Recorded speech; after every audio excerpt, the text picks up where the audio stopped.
Hello, traders. FX Pip Collector here. Today is Monday, November 17th, and this is my analysis for the dollar yen, and we're on the daily time frame. So, on the daily time frame, we've been sitting at this 78%, which I have said is very likely to be an area of resistance. For me, it's not really telling me to look for shorts until we break this daily time frame structure down. That's what's potentially going to tell me that this whole move up is complete, is when we get a break of structure to the downside on these much higher time frames. Until that happens, we do have to keep in mind that anything we see to the downside on the 1 hour to 4 hour range could just be a pullback within an uptrend.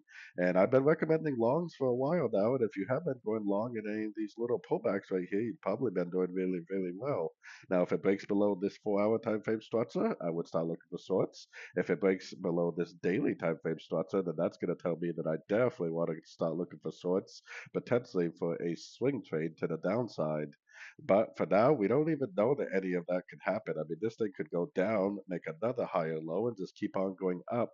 So we have to do whatever the trend tells us to do, no matter what our Elliott wave analysis is. And right now, the trend is up on the daily, it's up on the weekly, and it's up on the 2 to 4 hour time frame, which means I will continue to look for logs every single chance I get.